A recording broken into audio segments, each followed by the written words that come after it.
Good day, ladies and gents, wherever you may be around the world, and welcome to Splendid Isolation number 161. Welcome to my guests Mitch and Adaman. How are you doing today, guys? Yeah, good. Very good.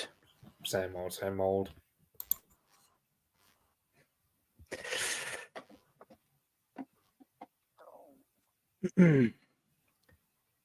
So, what are we going to covering first? I was just going to ask that, Adaman. Did you have a first subject you wanted to bring up this week?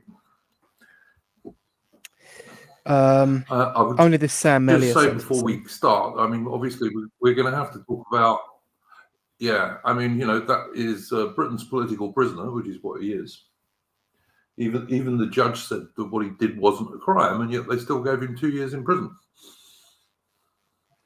So, well, they said take it away, Armin, go for it. They said that what was the exact that they're saying that the stickers weren't a crime, and what was on them wasn't a crime. It was. Well, the intent was it? Yeah, the intent behind them. And I actually saw there was some newspaper outlets that were trying to frame this as him stirring up trouble between the Jewish community and the Muslims, which is a bizarre reading, but also doesn't make much sense because like the actual events of the trial dates back to 2001, so 2021. Sorry. If so, it was before. This is before all this stuff kicked off in Gaza, so it had nothing to do with that for a start. Yeah, and I mean, the PLO supporters can march around London screaming about killing and raping people and their mothers and children, and that's not a crime apparently in London. Well, yeah, that was. I mean, this was something that Dan from the Lotus Eaters brought up. And it's like I don't really care about anti-Semitism, but of course, they were doing an anti-Semitism, you could say, and no punishment at all, and that was actually a tweet as well. Dan, when Dan I don't care about Elon Musk I'm the same as you, Alvin. Adam and I'm the same as you. I'm in neutral in that stuff in Gaza. I don't think either of them are our friends, either the PLO, the Gazans, or the Israelis. So I'm exactly the same as you on that. But these people were going around screaming for killing and rape, including for women and children, and none of them were arrested as far as I can work out. There was another incident as well. Merely putting up stickers which are basically against mass immigration, he gets 2 years in prison. Yeah, there was another incident as well in the same week. There was a case of a man who was jailed for 18 months for sexually assaulting, I believe it was a 13-year-old girl on the London Underground. I can't remember when exactly that was. It was quite recent, but yeah, like 18 months compared to 2 years. Because obviously assaulting a girl is far less serious than putting up some stickers against mass third-world immigration.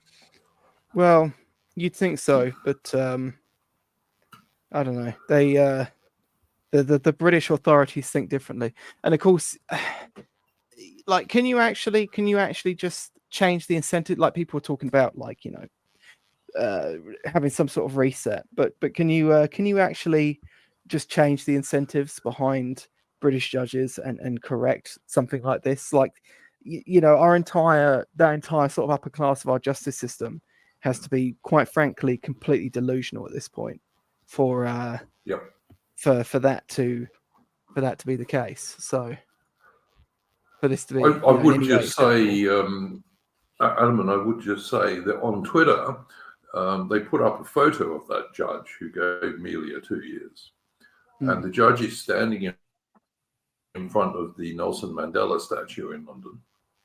And I don't even know why there is a Nelson Mandela statue in London, to be honest. But he's standing in front of that, raising his arm in the same way that the statue is. So, activist, I guess. And of course, Nelson Mandela was a self-admitted terrorist. He wasn't put in jail because he was against apartheid. He was put in jail for planning to blow up buses and shopping centres. Yeah. So, the guy was not what people, people think Nelson Mandela was some sort of African Martin Luther King. He was not, even though Martin Luther King wasn't what many people think he was. But Mandela was an actual self-admitted terrorist. He admitted he was trying to plant bombs that mostly would have killed black people, by the way. But Yeah. But this is an activist judge. But then you also have to ask yourself, where did they find a jury that would convict a dude for putting up stickers that were just basically against mass verbal immigration? They weren't calling for violence. They were just pointing out that mass verbal immigration is destroying Britain, and it is. Objectively, it is. We can all see this. You just have to watch the news. So, as far as I'm concerned, Sam Melia is a political prisoner. They go on about supposed political prisoners in third world dictatorships, and they go on about supposed political prisoners in places like Russia. But Sam Melia is a political prisoner in Britain. And that's all he is, political prisoner. Yeah. And you have someone like Sunak, who, shall we say, might have divided loyalties. Yeah, I mean, Sunak's not British. I mean, Sunak's much more Indian than he is British. And he goes on about, there's this, that, and the other going on in UK, when it is his party that has been importing millions of these people for the last 14 years. Yeah. So, I don't know. Oh, yeah, I mean, this comes to the tail end of, 14 years of Tory rule, and what do they have to show for it? Record levels of immigration, 2010 Equalities Act, which now means that, most of Britain's major supermarket chains is currently being sued for because they happen to pay warehouse workers who are predominantly male more than cashiers who are predominantly female. Councils are going bankrupt because of the same sort of court cases. And on top of that, we lock away 4 times as many people as Russia for these sorts of crimes, for sort of and there's no free speech in Britain. No, there's no free speech in Britain. Well, there probably shouldn't be. I mean, I'm not sure if I'm particularly pro free speech anyway, but it's still they claim to be. Our government likes to pretend it's a free speech state. They'll wheel out the sort of boomerisms about free country and free expression and all this sort of Americanism crap, whilst they lock people away for this sort of stuff. Yeah. Oh, look, I mean, many British people criticize America. Well, we talk about the gay American empire and all this kind of thing. Well, yeah, I mean, I don't mean it as a criticism of America. You can't argue with the fact that America has more free speech than Britain does. You cannot argue that it does. Because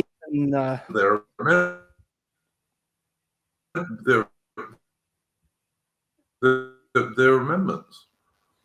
Even they're losing that, though. I mean, you've got Ricky Ford over there going away. Oh yeah, don't get me wrong. Things are getting worse all over the Anglosphere in the West, for absolutely certain. But America has more protection of free speech than Britain does. Britain used to be a country where free speech was allowed, but it was by custom, not by law. And for that reason, it was much weaker protection. Because as soon as that custom died out, and it's been dying out certainly for the last 25 years, probably before that, it's easy to get rid of it because there was no actual legal protection.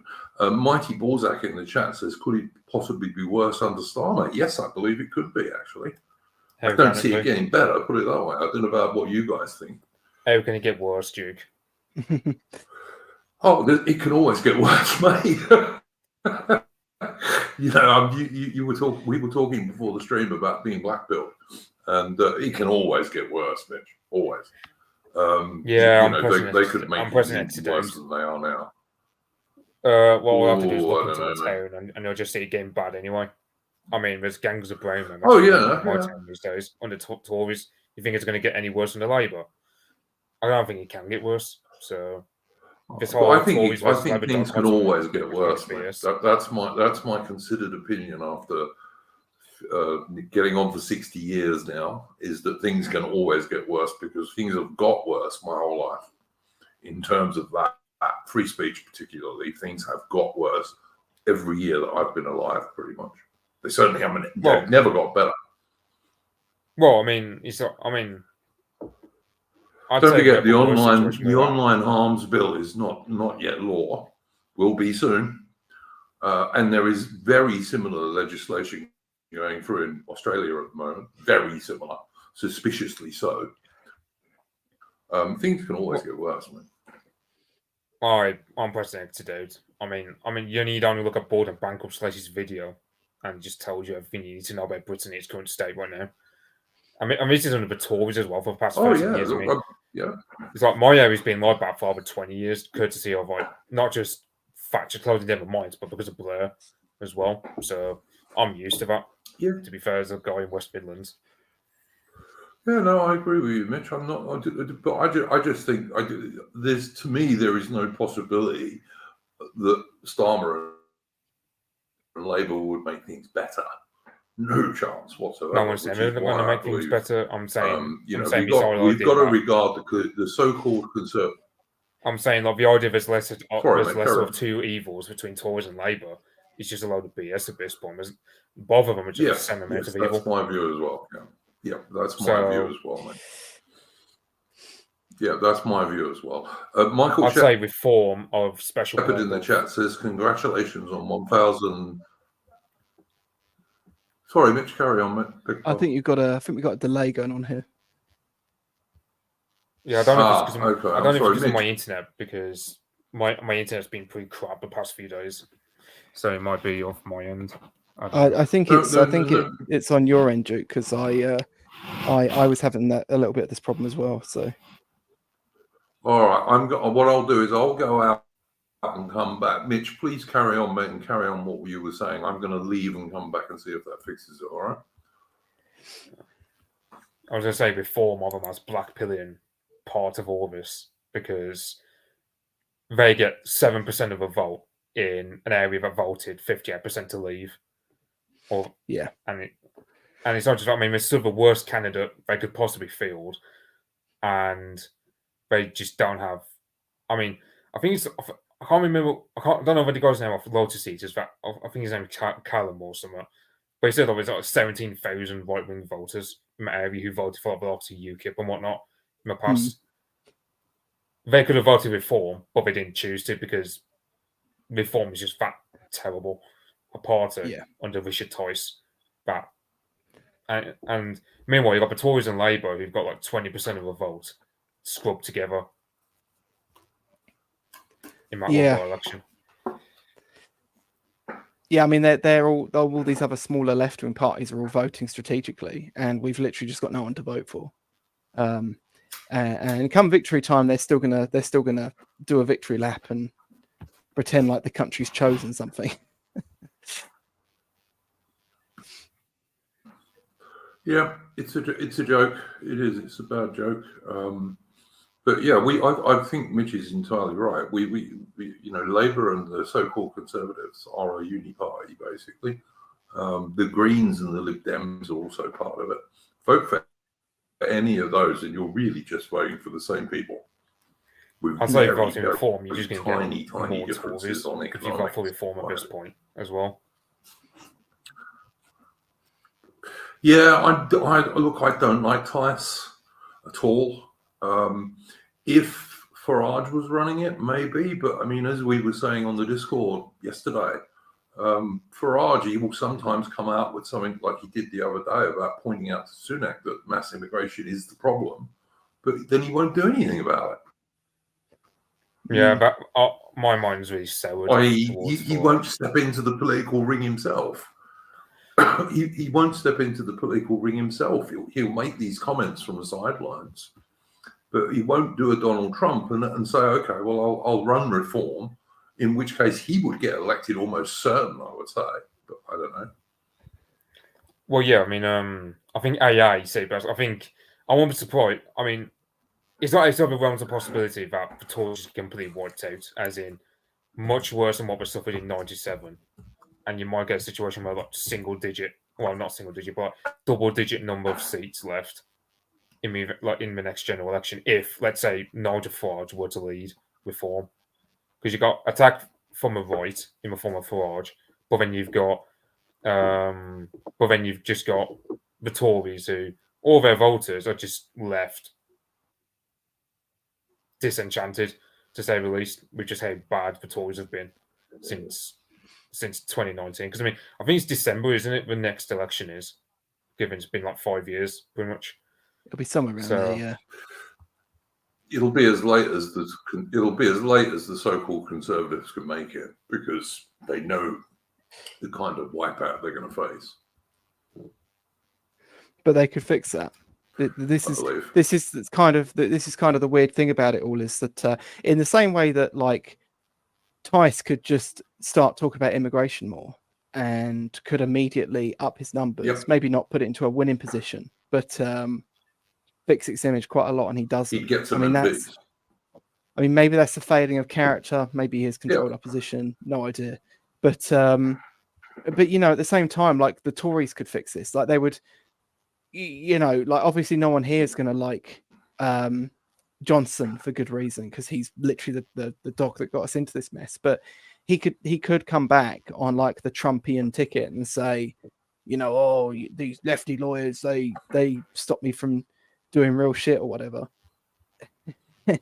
and the Tories won't. They'd actually rather get wiped out as a party than risk putting someone who is slightly rogue on one fucking policy, which was Brexit, of course. Even though he's completely in their court on everything else. We had Sunak, who, as I say, I mean, look, you don't have to be a genius to work out that Sunak's loyalties may be somewhat divided, given his ethnic background. You have Sunak making a speech in the House of Commons where he turns around and says, oh, the Conservatives, first Jewish Prime Minister.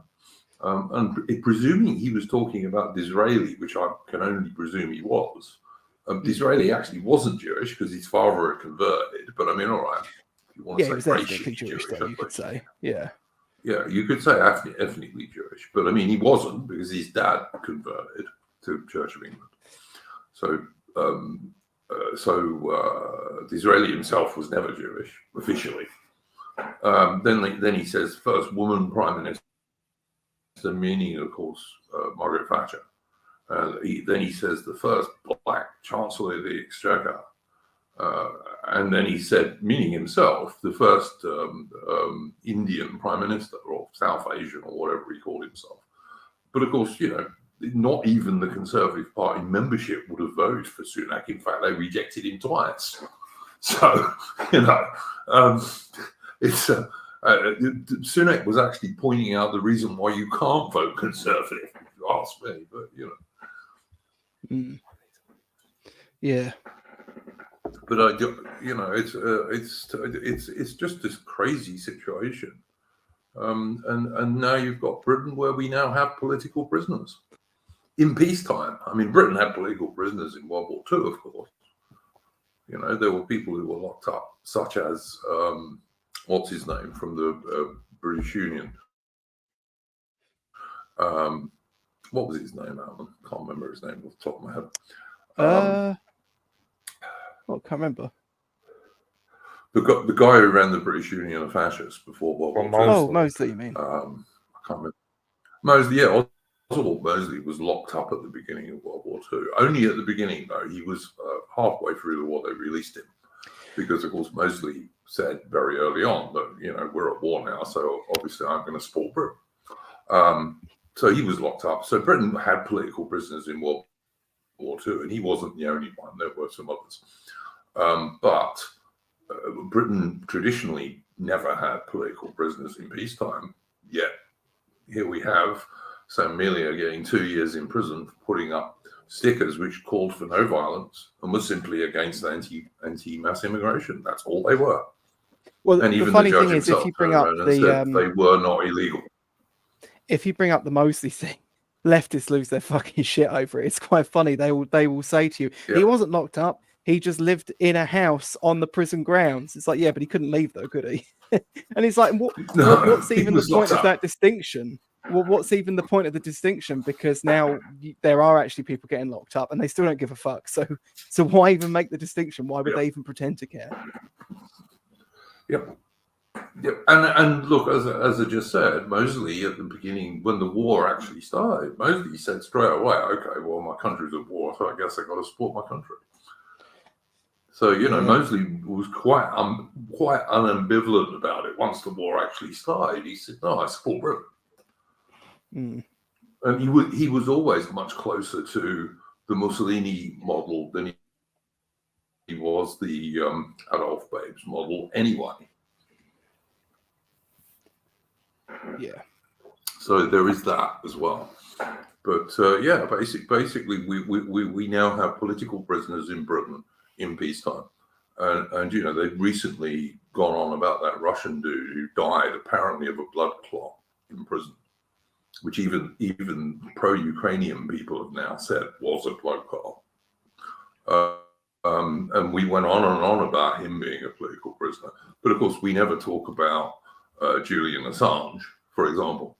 And we certainly haven't talked about Sam Melia. So, Yeah. Who the fuck's India Willoughby? No idea. Yeah, thank God you don't know who that is. Let's just say it's a troon. Oh, that's all I will say. Oh, right. They've blocked me on Twitter. I literally have no idea who this person is. Yeah, that thing. If you've been blocked by a troon, that's that thing always seems going on daytime TV. It's going on about LGBT and all that crap. So, right. You're not missing anything. No. I noticed, by the way, there was also that people had been starting to get some financial support going for Sam Melia's wife, and like she's got, I think she's got 2 kids now, and there are leftists on Twitter X who are trying to get that prosecuted as providing money in some way, It's these people have no shame whatsoever. None. Yeah. Yep, absolutely right. They are. They're just appalling. So yeah, but I just thought that was a subject we have to talk about because it's just ludicrous. And going on from that, of course, Sunak's speech, which I've already alluded to a bit, when he was addressing the nation, he's going on about all these pro-Palestinian supporters and what have you in London, but he also links it to, in inverted commas, the far right. When where's the violence and disruption and what have you being caused by the far right? There isn't any. Never has been any either, as far as I can work out. No, we kind of wish there was. Can either of you guys think of any? Well, in some ways, yeah. In some ways, I wish there were great big demonstrations of real British Anglo-Celtic people, providing they were totally legal, of course, YouTube. But there, this constant linkage, whenever the mass immigration thing is causing problems, they have to put the far right in there somewhere, and it's just nonsense, and it's a lie. I liked Apostolic Majesty on X, on Twitter. He pointed out that the Sunak address to the nation was quite similar to that really weird one that senile Biden did in America with all the red background and stuff when he was talking about the right. Yeah. Did anyone else see that on Twitter? I thought he was entirely correct about that. In fact, I reposted it. So yeah, Aubrey in the chat is saying Sherlock Holmes is now going to be black. Apparently, well, there's no great surprise there, is there? I mean, isn't everyone now turning black according to our mainstream media people? Did anyone talk about the black thing? Did anyone see this thing with Bing, the Bing AI image generator. No, I Where don't I've think you seen the it. can. I think Google, it's the Google one. No, I thought it was so Google. this. No. So with Bing, it basically. Funny enough, Bing is probably the least paused of the AIs. Oddly enough, considering it's made by Microsoft.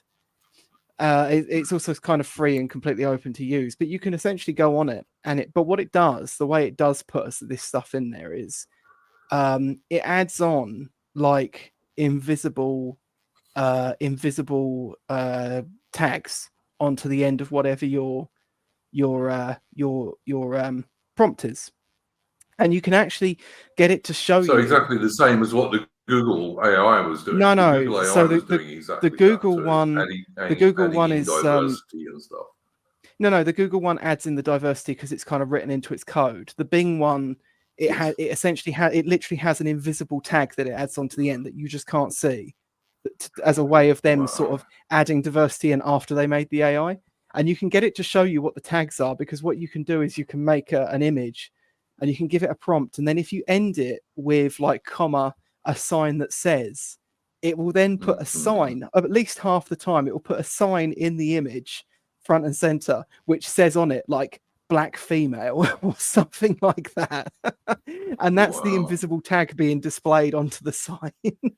And of course what you can do is you can just end the prompt by saying without blank, right? Just without and end it there, and it essentially takes it to mean like without whatever the invisible tag is, so without Hispanic man or without black female or whatever. It's quite bizarre. It's kind of a bit of a weird faux pas. I'm not sure if they'll ever fix that. But yeah, it's I just thought it was funny. Well, it's very 1984 and reinvented history, all this stuff. And it's related to the death of physical media.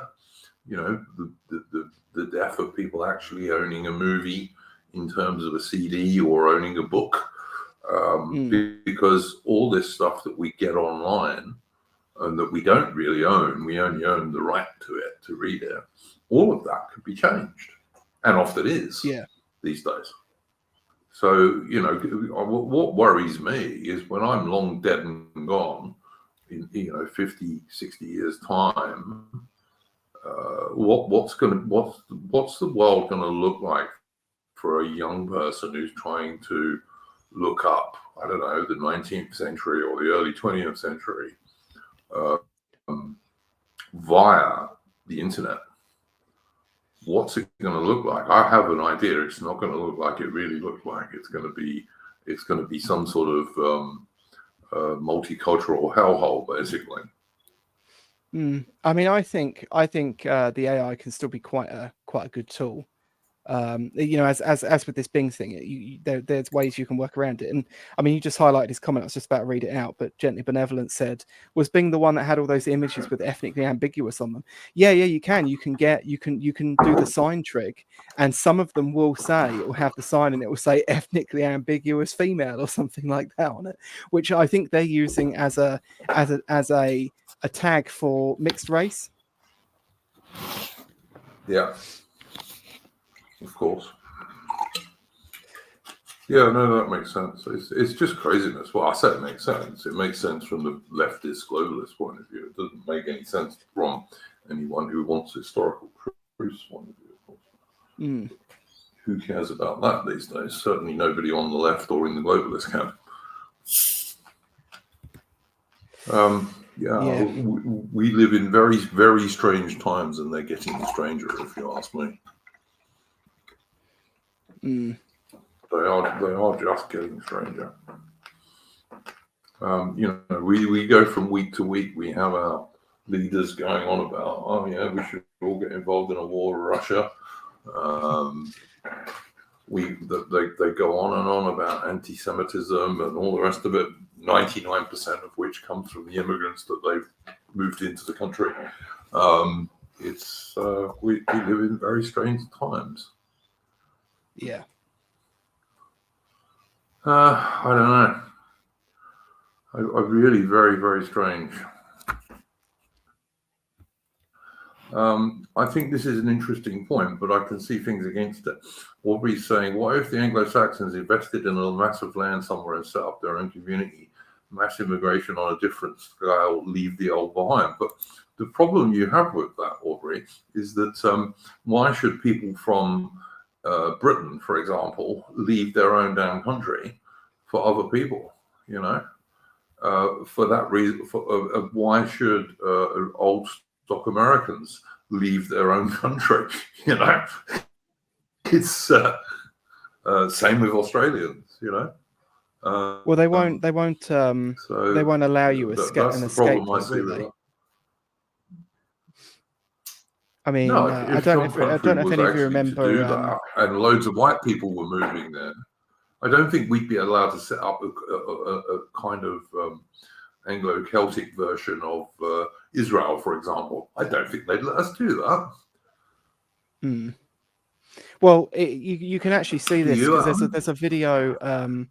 There's a video that guy Charlemagne here on YouTube did a thing on it a while back, and that they're talking about, what was the guy's name? He's the son of that Chicago school economist. Oh, what's his damn name? Anyway, there's this economist. He's the son of a particularly famous economist from back in the day, and they essentially these and he teams up with Peter Thiel, and they're trying to do this thing where they're buying up old cruise ships, and they're trying to like essentially weld them all together and make like a city in the Atlantic or some such. And these people are.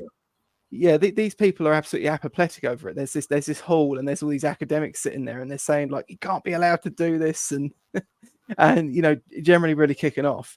They won't allow you. The empire at large won't allow you to exist anywhere without their sort of policies ruling over you. You know, like some people bring up the Amish, and they say like, well, the Amish are allowed to, but the Amish are only allowed to exist as they are because they're just seen as so small and pathetic. They're not seen as a threat to the regime at large. Yeah, and so that could change at any time. Yeah, like considering the Amish population is like doubling, sort of every few decades. Same for the Mormons. Yeah. Eventually they'll like turn their eyes to them and do something about it. Change. But there is you know, there are ways in which you can. Sorry, carry on, Adam. I'm sorry. Oh, I was just going to say. I was just going to say that you were saying there are ways in which this can be done. Like we talked a while back because there was that guy that you quite liked. Is his name something Pole? He's like a professor.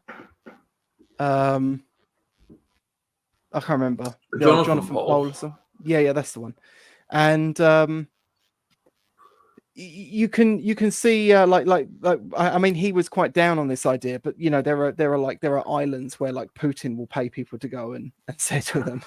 Yeah, and obviously I'm not saying like go to Putin, he's your savior, but there are examples of this in some parts of the world. I think El Salvador has recently also started a policy whereby they want like Europeans of certain stocks to move to El Salvador. So it's like you could absolutely start something at the Skildings event as well. There was a guy who gave a really good talk on this, Mateo something or other. I can't remember his surname. It was called like Leaving for Paraguay, and he was covering how people could set up essentially a little autonomous community in Paraguay, and Germans have actually already done this. There is a German-speaking community in Paraguay already. So there are ways in which this can be done, and you know, Aubrey said, you know, like doing this essentially on an island. I mean, there are places that have islands where you could absolutely go and work with a local government and set something like this up. Maybe South America's the play, because certain South American governments are starting to disentangle themselves quite heavily from America, but it's hard to say. It's definitely something that's worth looking into, I think, even if I'm a little down on the idea. Yeah, no, I look, as I say, the disadvantage is, like, if you're an Anglo or an Anglo-Celtic person, or an original stock American, or an Australian, or what have you, to do that, you've got to abandon your own country. That's the big disadvantage of it. And I also think Marty Balzac makes the point. He says, look at Irania in South Africa. Do you think they'll leave you alone? I doubt it, actually. Sadly, the only people they leave alone are Israel. Israel's allowed to have an ethno state where you have to have blood tests and prove that you're this, that, and the other. But would they allow that for non-Jewish people? I doubt it. Somehow, I don't know. Burner account asked us a question, and because I don't know about this, I'm going to ask you guys. He said, did anyone see Toby Young's response to Sam Melia's request for support from the Free Speech Union? I didn't see it. Did either of you guys? I didn't see it, but I just looked it up. Supposedly, he seems to be saying that he kind of says, oh, it's bad that the law isn't being applied equally. And he's basically saying the law should either be scrapped or George Galloway should be sharing a cell with Sam Melia, which is obviously a ridiculous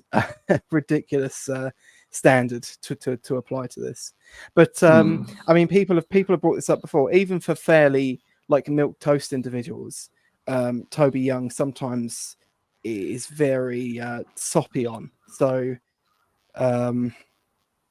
I don't know. We really needed something like the Free Speech Union, but this one just doesn't seem to be it. Yep. Fair enough. I don't know. I just think it's making us total hypocrites. I mean, when this supposedly dissident dude, died in Russia recently, all the Western nations made a big fuss about it. And yet, we have people like Julian Assange and Sam Melia. So, how can we speak? Yeah, I mean, to be honest, I'm going to reply friend enemy and say I don't care about Julian Assange being locked up.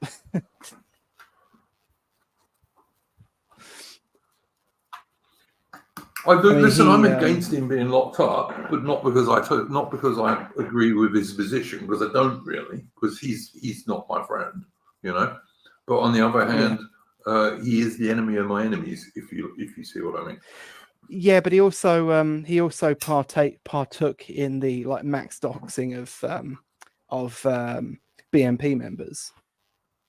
Yes, he did. Like WikiLeaks was where all that stuff was hosted. Yeah, no, I agree, mate. He did. Like I said, he's not my friend, but he is the enemy of my enemy. And we've had a lot of that from the right with the Gaza situation recently, which I haven't really agreed with, to be honest with you, because those people are not our friends either. But it's weird, one of the interesting things about the Gaza situation is that the mass fur-board immigration, to some degree, has come home to roost for people of a certain religion in these other countries where there's been this mass fur-board immigration. If you see, I'm trying to be careful here because this is YouTube, but you know what you guys and the audience know exactly what I'm talking about. Most of the country wasn't such a good idea, but it doesn't seem to make any difference to our political elites. But then if you look at the British political elites, they're not British. So, I mean, increasingly they're not. Yeah. There isn't any way that I can rely on Rishi Sunak to be pro-British. Why should he be? He's an Indian banker, basically. And everybody knows when he's kicked out of office, which he will be at the next general election, he's going to get a nice international job somewhere. And whether he lives in Britain or not, probably not,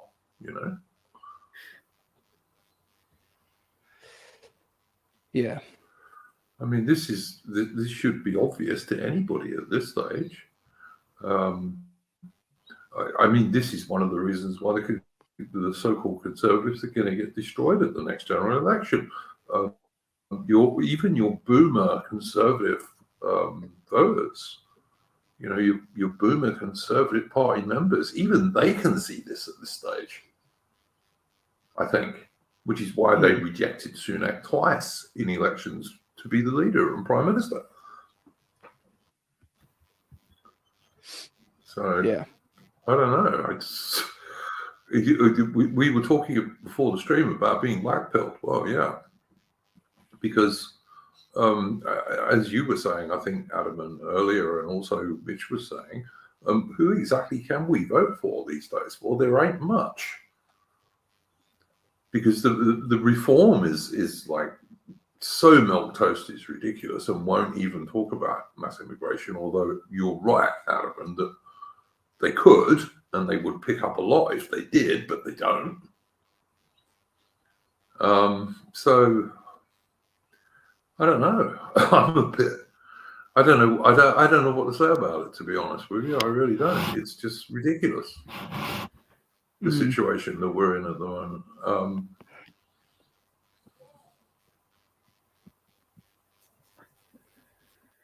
Yeah, I can't say. I really don't.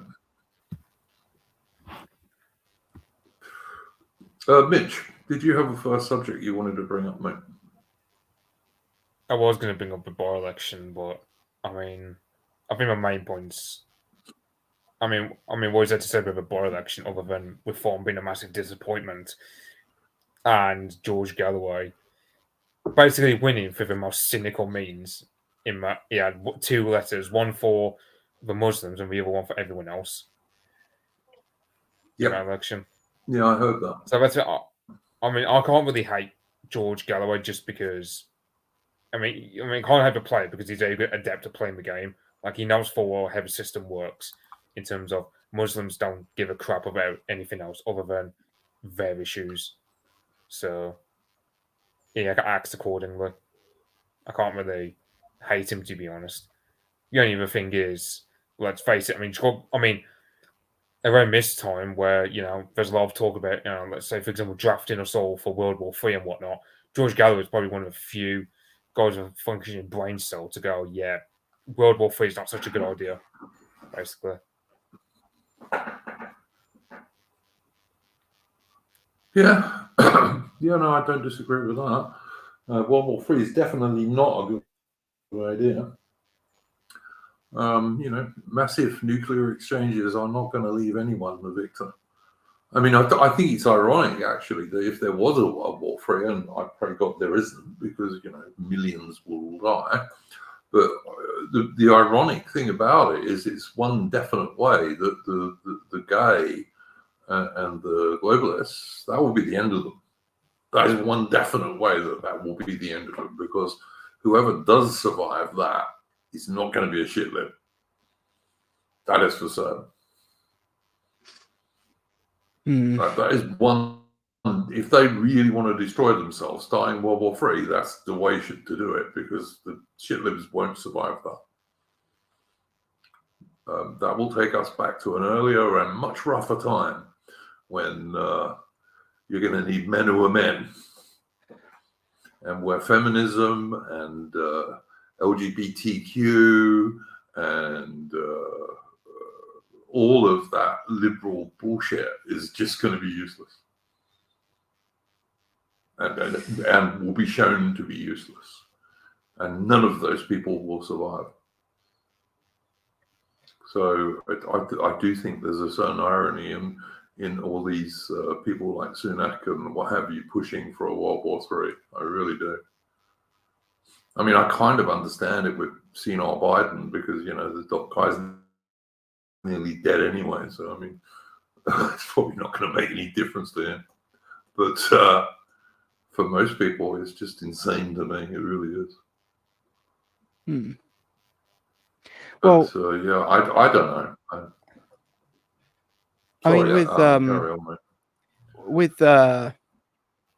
with Biden, do we think they're going to try and push him through for a second term? Are they gonna do any shenanigans to make sure he stays in, or are they actually going to be quite happy to see the back of him and let Trump take the fall for 4 years? Mitch?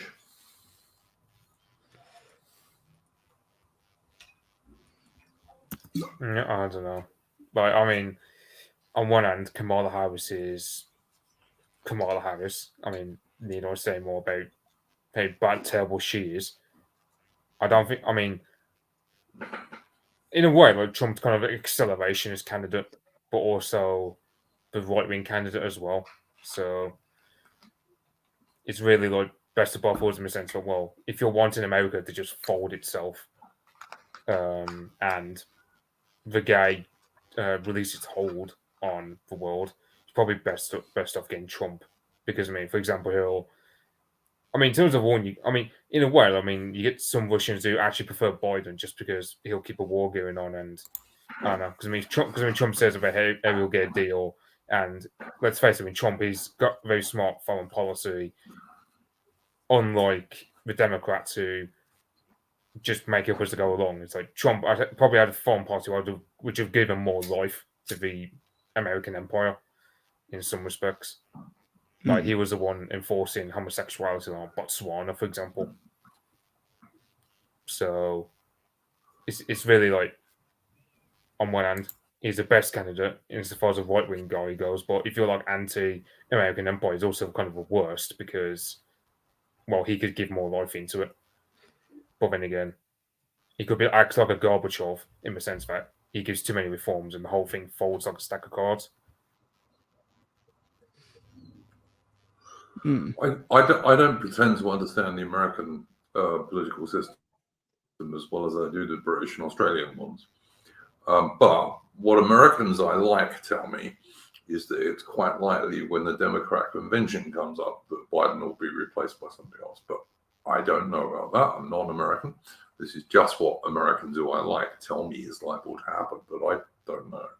Will they do shenanigans against Trump? Probably.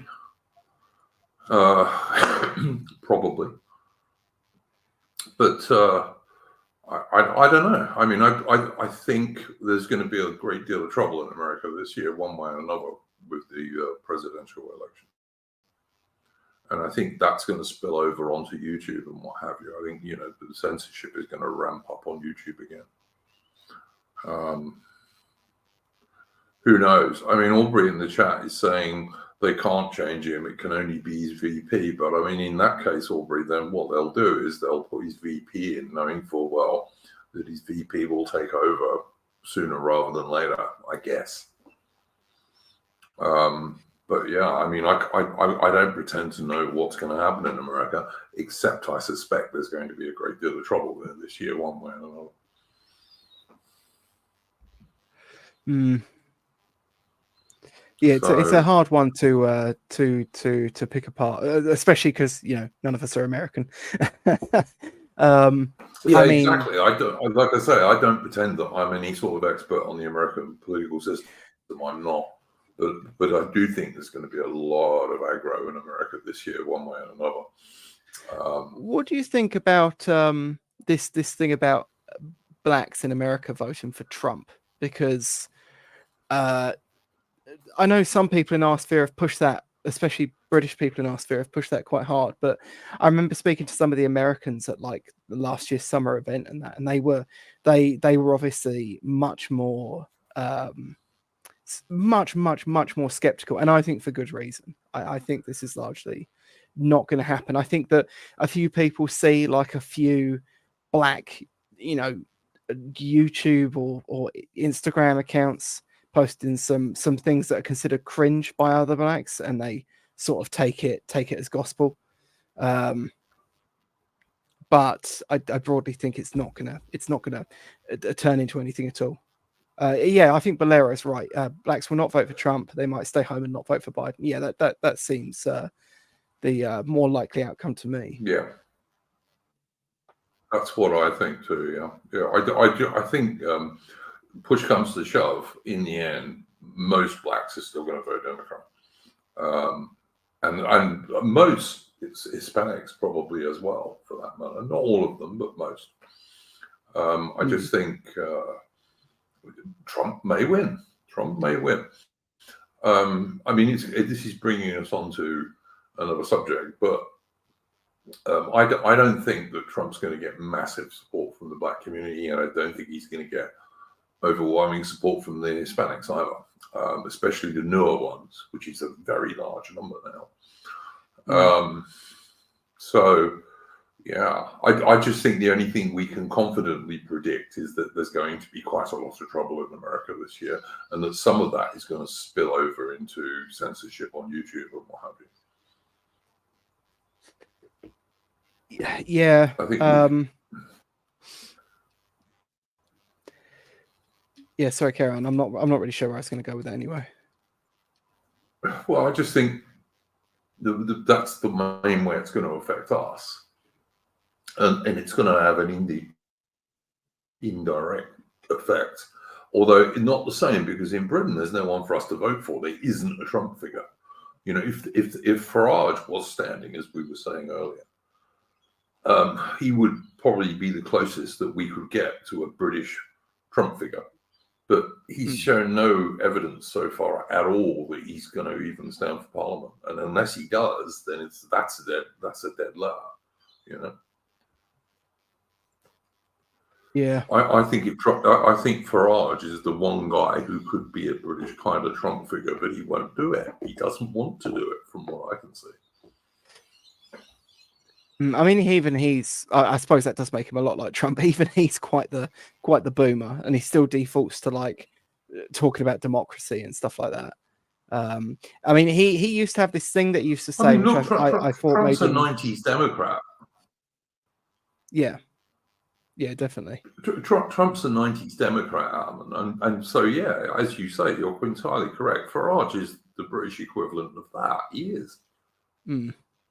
I mean, but Farage used to say this thing where he used to say that like you have to kind of lead public opinion in the direction you want it to go in. He's saying like you couldn't get too far ahead of the public, so you need to talk about things when people are ready. But there was definitely a time where that was true. But even Farage now is falling behind some segments of public thought, where actually in a lot of instances the public are looking for not anything sort of maybe explicitly right wing, but they're looking for something that is an alternative to this, and they're becoming quite weary with a lot of the promises of the status quo, which are just not being delivered on.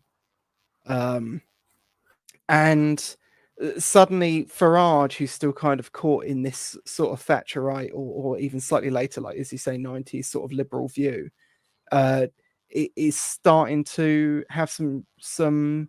He's starting to not be able to meet those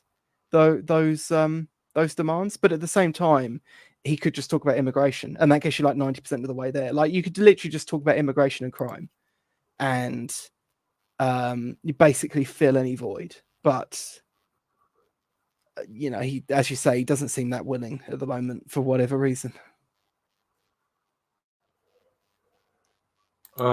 Yeah, I'd just like to say to Bolero393, who I believe is an American and a friend of the channel, he's saying we need more Americans on the stream to correct this shit. Look, Bolero, there are umpteen American political streams. This is one of the few, which is mostly British and Old Commonwealth. For anyone in the chat who's an American, the Old Commonwealth was Britain, Canada, Australia, New Zealand, and back in the day, South Africa. So that's what I mean when I say Old Commonwealth. I'm talking about what used to be called the White Empire, if you like. That's what this stream is based on. I do have Americans on here. I've had Don the Pleb on quite a few times, and other Americans as well. But it's basically, it's a British and Old Commonwealth stream, and there are not that many of these, which is why I run this one. Apart from the fact I'm an Englishman who lives in Australia these days and who used to live in South Africa. So yeah, I know, Bolero. You, like I say, you're a friend of the channel. But that's why this is the British and Old Commonwealth stream. Although I have Americans in my Discord, I have at least half a dozen Americans in my Discord, and I'm happy to have Americans on the stream from time to time. But there are an awful lot of American political streams, and even the ones that are based with a British person often have more Americans on the stream overall than they do British people. So, or people from Australia. So that's why this stream is what it is. It was set up with a vision by myself and Outman, and one other person who's not on here anymore, just because he doesn't do politics much these days. So yeah, that's why it's this. I mean, this brings me on to my first subject, which was academic agent who's well known in our sphere, has been saying for a long time that he thinks they're going to put the woke away. And he has this bet with Warren McIntyre, who's an American, who says they won't. And I think Warren McIntyre is correct, because I don't think they can put it away even if they want to. And I thought it was time that we discussed this a bit, especially given the events of the last couple of weeks.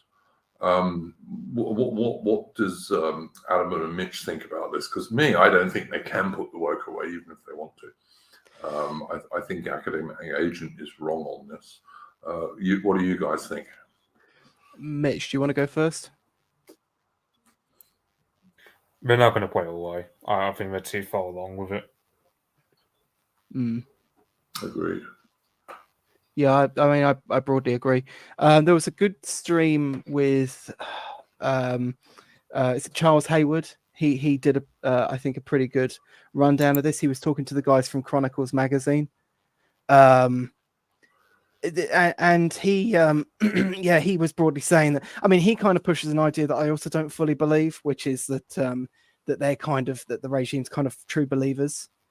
He echoes like the old Curtis Yarvin point that everyone essentially will have their turn sitting next to the helm, pretending as if they're steering the ship and have their photos taken and all of that. But actually, kind of everyone in the American political system is sort of held hostage by the story of, the founding myths of modern America, which is, civil rights and everything else. I think there's definitely a lot to that. I also think that I think they are quite Machiavellian. Myths being the important word there. Yeah, yeah. Well, myths are often good. I was just saying, out of a myth. Yeah, they can be. But but that's a recent myth, if you ask me. Yeah. But he kind of, but of course, like, the implication that they're true believers, I don't think that's strictly true, but I think they are quite Machiavellian. I think they're quite cruel. I think a lot of what they do is just based around deliberately upsetting and fucking over people they don't like. But at the same time, I also think that they're also largely incompetent, and when they're sort of drilling down and they're doing things for the sake of resentment and narcissism, that's not going to lead to them making particularly clever outcomes or good decision making.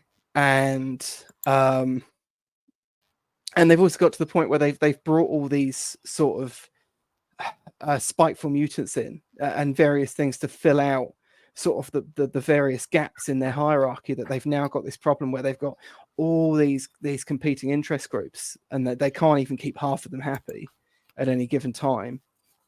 And that's the only thing that really unifies those groups together is them shitting on the population at large, the native, or whatever you want to call it.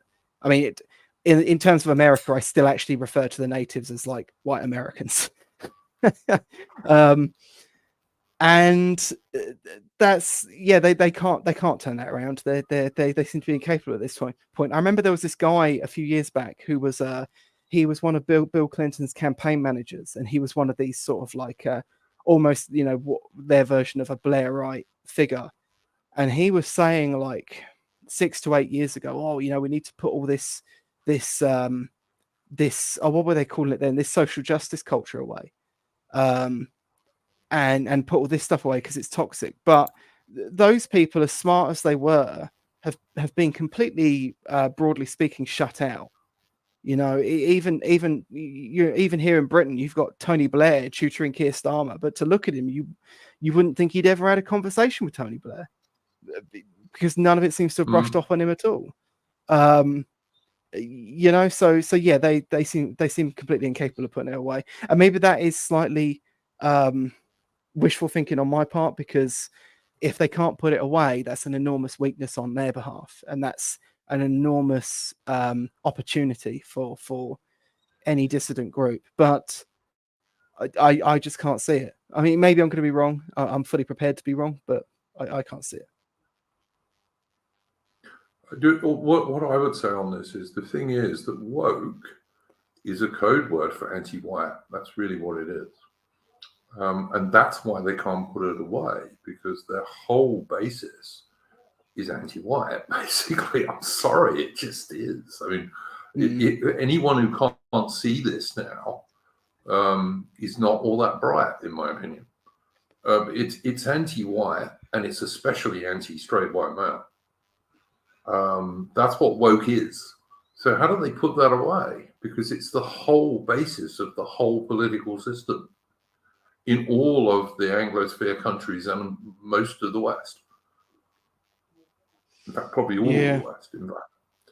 So I don't see how they can put it away. They would have to change this stuff. And like when we say woke, we have to see woke is anti-white. That's really what it is. That's its basis. Yeah, because I mean, you take the Roman Empire, for example, I don't know, let's say 300 AD, where like the empire's in terminal decline. It's too far along that process where there's nothing can be done as to remedy the decline. Just like because for example, let's say one reason why the decline was they gave citizenship to everyone and that disincentivized people from joining the army, because that was the main reason why barbarians like Britons, Gauls, Germans, etc. joined the army. So then one problem with that was they had to start hiring foreigners as mercenaries to staff, let's say, Hadrian's Wall, for example. And then later on, what happened was you just had sections of the empire just cut away by these foreign mercenaries who weren't getting paid towards the latter end. And there was no way. And the Romans weren't about to just go, okay, well, we have to go back. We have to go back to ripping away citizenship, and instead only do what it was like back in like Augustus's time, where it was only given after like 25 years of military service. Like, we were too far along to go back on that. So yeah, there was a barbarianization of the Roman army for sure. There was, yeah. Yeah, I read somewhere like when the Vandals invaded Italy, by then like the Romans had just degenerated into being a lot more frivolous, decadent. Public order wasn't really seen as a virtue anymore. It was the Vandals that you had to go in and enforce virtue. Like, for example, prostitution had to be banned, drugs had to be banned. You had to have like it was like full. I mean, it's the closest thing you got to like watch Sharia from what I've read of it. I think it was Survivor Drive. And none of it worked, of course. None of it worked. They tried to ban these things, but of course, none of it worked. But yeah, there was a barbarianization of the Roman army. That's undoubtedly true. Whereas the Roman elites themselves increasingly didn't serve. That was partly a result of decisions like made earlier in the Roman Empire, when they stopped having senators as military commanders and this kind of stuff. But yeah, it was barbarianized, and by the time they wanted to do something about it, they couldn't, because it would have meant the collapse of the Roman army totally, which of course happened anyway in the West. Yeah, so that's just. I do think that is a good way of looking at it. But in terms of the modern world, if you put the woke away, that means you put the anti-white stuff away, and I don't think they can do that. I just don't think they can. I think it's the basis of the modern political system in Britain and in America and in Australia, etc. Because whenever you see that word woke, it's anti-white. That is really the basis of it. It's we don't want competent, skilled, straight white men running things, which if you're going to go on competency and skill, they'll run things because we're better at it than everybody else. In general terms, obviously there are exceptions, but not many. They're the minority.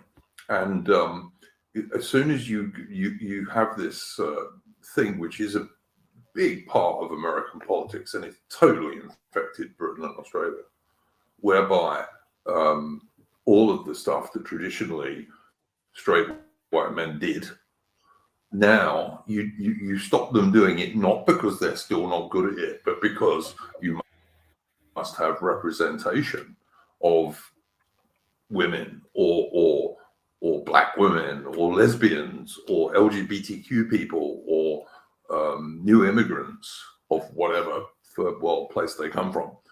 As soon as you start doing that, you're going to get this is what woke's about, and obviously you're going to get a competency crisis.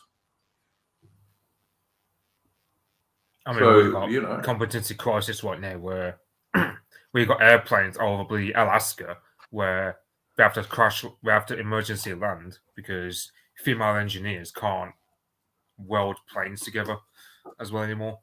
Yeah, so we're already 100%. Yeah, it's like airline travel is going to be dead. The same thing's going to happen with air traffic controllers and all these people, airline pilots, people who work on the maintenance of aircraft. I mean, you know what? Flying is the one place where you're totally helpless, like you are totally dependent as a passenger on an airliner on other people. Yeah. And if they're not competent, they fall out of the sky. They just do. It's very easy to happen. Flying is a complicated business, and building bridges and all this stuff. But in order to put the woke away, you have to get rid of the anti-white rhetoric, and I just don't think they can do that. I don't think it's possible. Persona non grata says, do I think the over-representation of minorities is woke? Yeah, of course it is. It's the basis of woke. It's because woke is basically anti-white and particularly anti-straight white male. That's really what it's all about. I mean, Michael, is it just that though? Like, says, to go back to the actual, I mean, you brought up AA specifically. He brings up the Fresh Prince of Bel-Air as an example of pre-woke media. But that's obviously minority representation. It is, but it's minority representation in a meaningless place, i.e. Mainstream media and like TV. Doesn't really affect people flying on airliners or doing engineering or running the military. But I mean, this is part of the reason why I don't actually like terms like woke, is because a lot of this stuff that we have a problem with actually predates that by a considerable degree. I mean, they were obviously it's at a fever pitch now, but they were bringing a lot of this stuff in for a long time before that. Well, Aubrey's agreeing with you in the chat. She's saying it goes back a lot further, and it's not just American 70s era feminism, academia, victimhood, and Aubrey's not wrong. Yes, that is the start of it for sure, and you can see the start of this stuff very close to post-World War II, and maybe even before it a little bit, but mostly post-World War II. And it's been building since that time. And maybe you can look on what AA talks about when he talks about Fresh Prince of Bel-Air stuff. And I do remember that crappy series.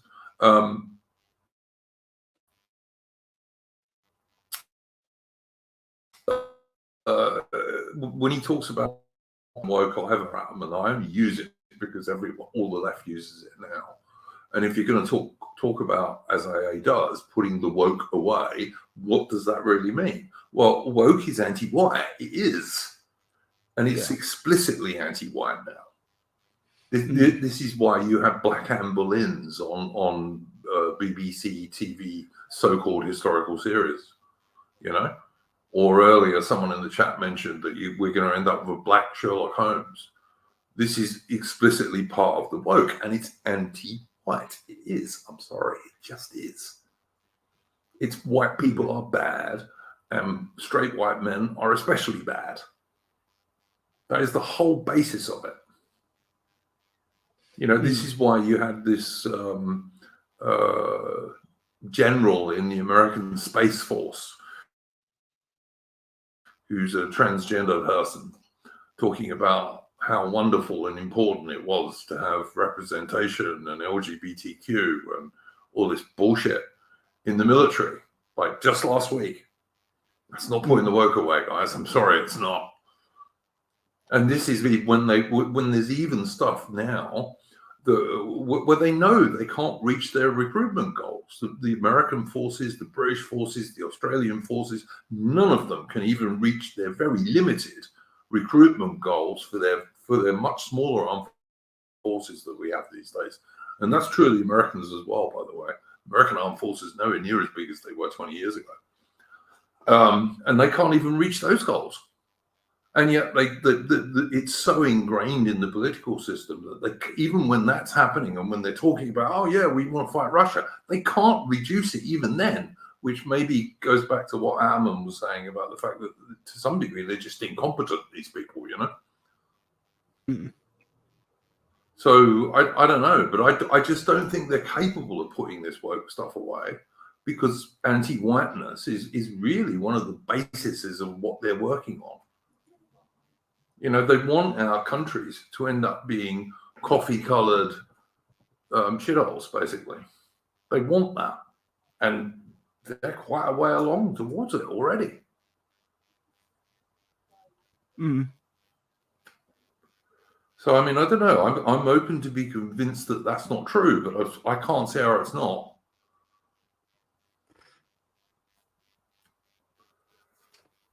Tomb of Aminius is pointing out, you know, the Australian Defence Force, exactly the same as the British Armed Forces and the American military. Exactly the same. It's like they copy each other, you know, because they kind of do. I just don't think they're capable of putting this away, even if they want to. And as you said, Adam, I think that their incompetency is high enough that they probably don't want to either. They cannot see that there is this huge dichotomy between what they want to do on one hand, i.e. fight Russia and China, and on the other hand, pushing these goals of destroying white European men. Yeah.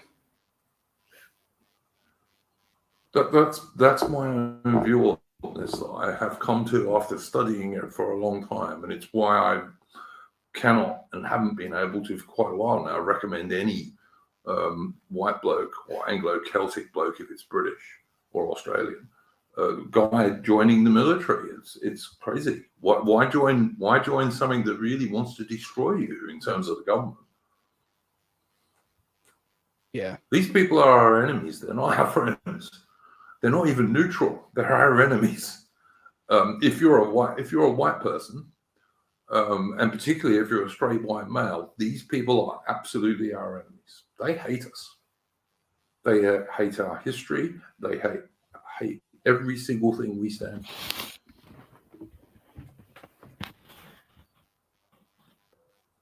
for. That's my own opinion, anyway.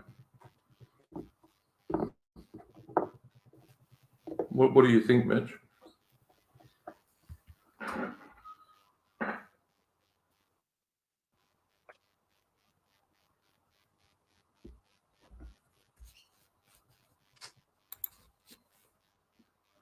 Mitch, what do you think, mate? What do you think about this? I've got nothing to say, so no. I'm kind just of agreeing. Yeah. Yeah, I mean, there's no way. Well, I mean, it's like you know, you got that saying where it's saying, I don't know, something along the lines of never attribute to malice what you can do incompetence, and they go, well, that's saying I always find BS though, because our elites are a mixture of malice, but also incompetence at the same time. So that's just my position on our elites. Either hate us, but they're very inefficient in sort of how best to hate us, if that makes sense. Yeah. Don't disagree with you, mate. That's pretty much my view too. Athol Jabaka in the chat says, does it reach a breaking point? Is woke a feasible strategy? Look, I think it is going to break eventually because of the competency crisis. But how soon that happens, you could be talking about 10 or 20 or 25 years down the line, I mean, things are going to get worse and worse in the meantime, but they're going to get worse and worse gradually, in my opinion. Not all of a sudden, unless, of course, some of these twats get their way and start World War III with Russia and China. Then it's going to get bad very, very quickly, and it will break their system because they won't win. If they get in a war with Russia and China, they will not win. And that will break their system. But, that's going to cost millions of people dead, which I certainly don't want myself, because I'm not in favor of that. But I mean, our nations are slowly collapsing, to Melanius. They're slowly collapsing in front of our eyes, and we can see it. The police force don't do their job anymore because they're not allowed to, and they're taught not to do it. Well, I mean, you take a look at Latin America. I mean, their police never did their job for bloody ages because but the country's still hobbled along. So I don't buy this idea we're just going to get some collapse or anything. It's not going to be more like Brazil, to be honest, where nothing works, but the state somehow managed to hobble itself along despite everything working against it, really. I just don't see this idea of a collapse materialising. Persona non grata is saying artificial intelligence will fix everything. Competency gap, including the competency gap, is what I think he's saying. And the only jobs left will be military. Perhaps why elites are pushing it so much. See, I don't think artificial intelligence will fix everything, because at the moment, at least, artificial intelligence is still at the stage of shit in, shit out. That you've had with computers and that sort of thing forever. If you put crap into it, you're going to get crap results out of it. And I think AI at the moment is still at that stage. Like we don't have true AI at the moment, although we might get it quicker than some people think, but we don't have it now. And even then, there's only some things that AI can do. AI is not going to fix your plumbing. AI is not going to make sure that aircraft are put back together properly after being serviced. It's not able to do that. Well, I mean, I've got my doubts about that. AI is kind of being used as a marketing term at the moment. I mean, I was talking about Bing earlier, and that's a genuine form of AI, as is like Google Gemini. But most examples of artificial intelligence are just the same linear regression programming principles, just applied on a slightly more complex scale.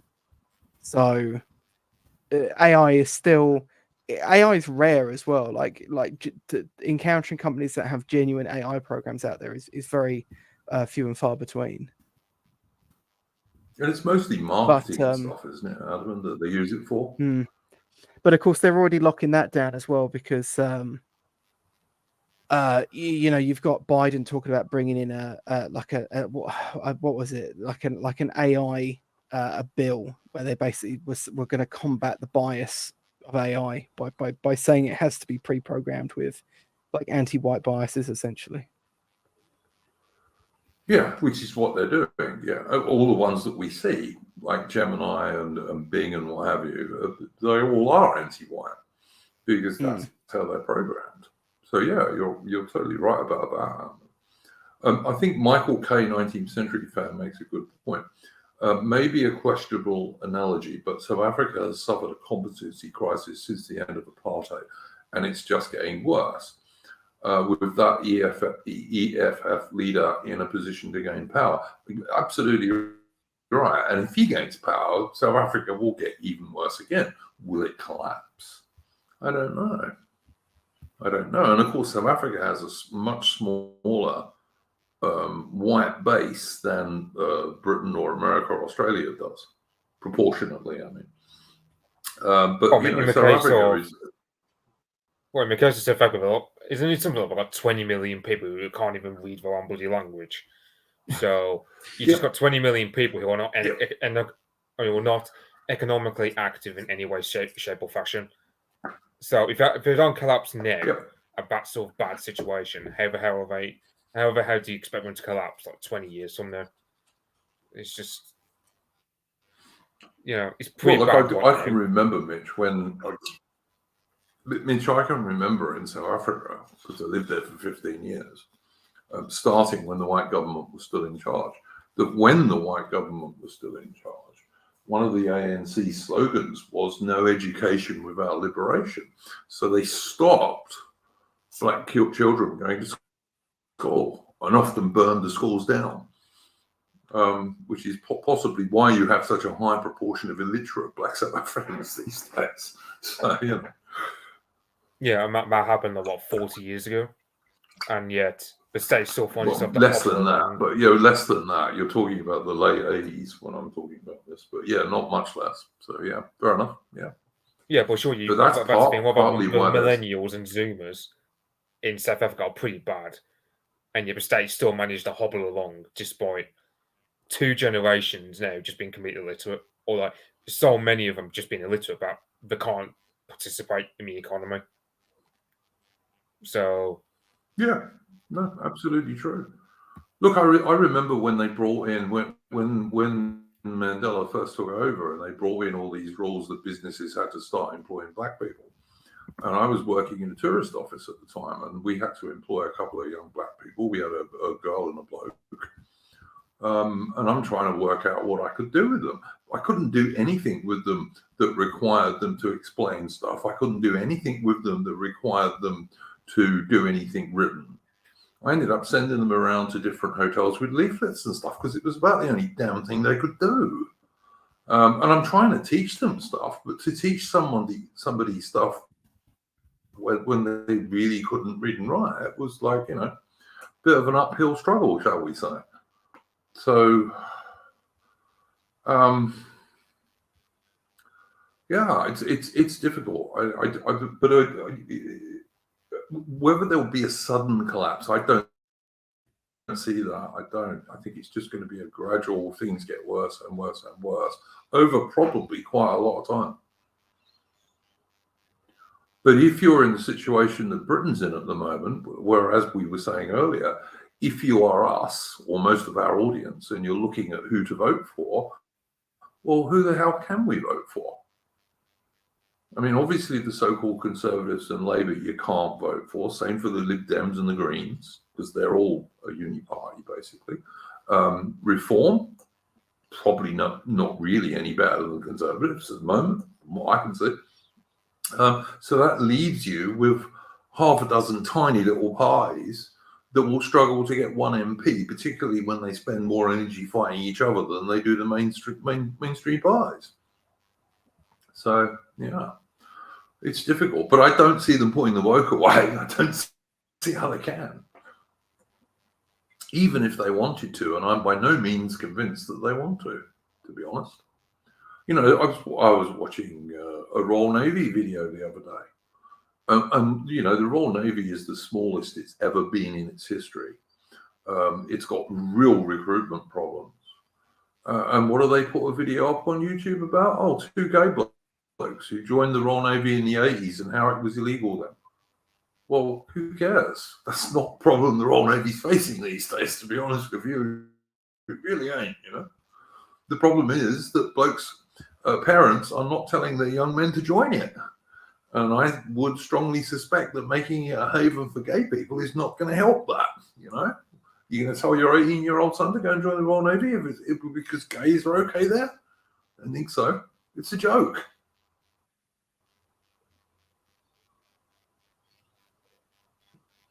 Yeah. I just don't see it. I really, there's no possibility of these guys changing course. I just don't think they can. because what they're anti is anti-white people, and especially the anti-straight white male. And if they were to change that, they would have to change everything. And I don't think they can, even if they want to, and I don't think they want to either.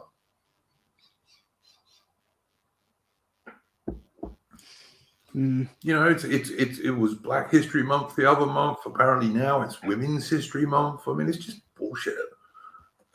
All they care about is bullshit, basically, and being anti-white and anti-straight white male. That's the main thing they're concerned about. That's my opinion, anyway.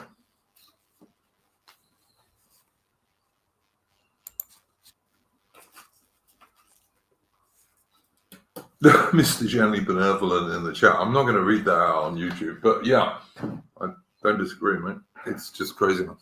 It really is just craziness.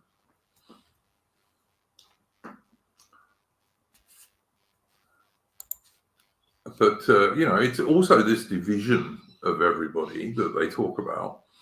But the division is really, it's everyone against white people, and it's everyone against straight white men. If you want to see this, then all of this, in inverted commas, woke stuff becomes entirely obvious. Then you can see it.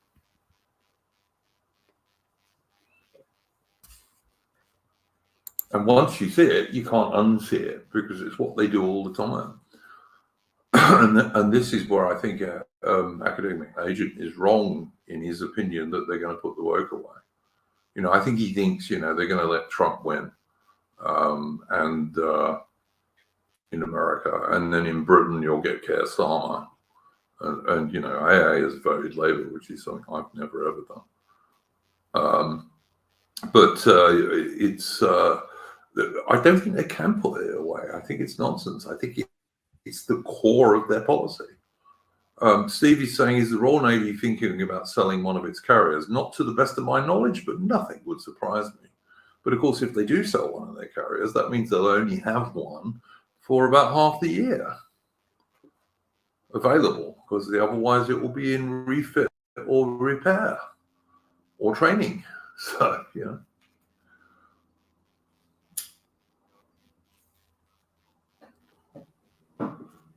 So, yeah, I mean, Aubrey in the chat is saying feminists no longer even support women. Well, a lot of feminists don't. Now a lot of feminists support transgender women, which, of course, is actually blokes pretending to be women. But, you know, there we go.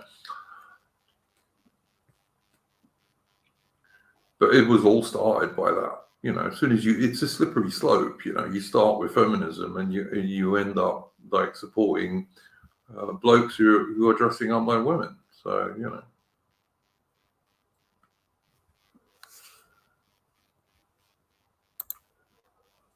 Yeah, Mr. Gently Benevolent, that's true. RAF scrapping a bunch of Typhoons, and even a year ago, the RAF had less than 100 Typhoons available. So, you know, if Britain got in a war with Russia now, it would make the Battle of Britain look like the Brits were going to win easy, because the RAF is so much weaker now than it was in 1940. It's unbelievable. And the same goes for the British Army and the Royal Navy. Is just like an entirely different thing. You know, the Royal Navy's got like 16 destroyers and frigates these days. 16. Even at the time of the Falklands War, we had about 70. So, you know, there we go with that one. So I don't know. I really don't.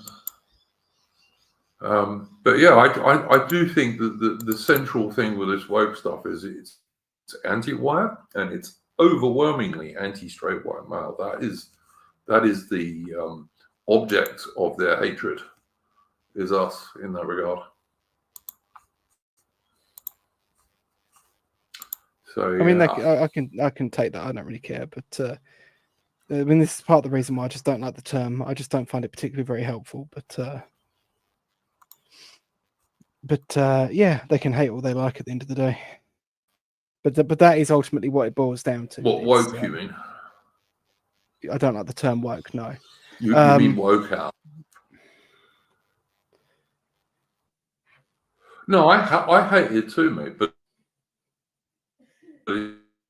it's straight white male. That's really what it means.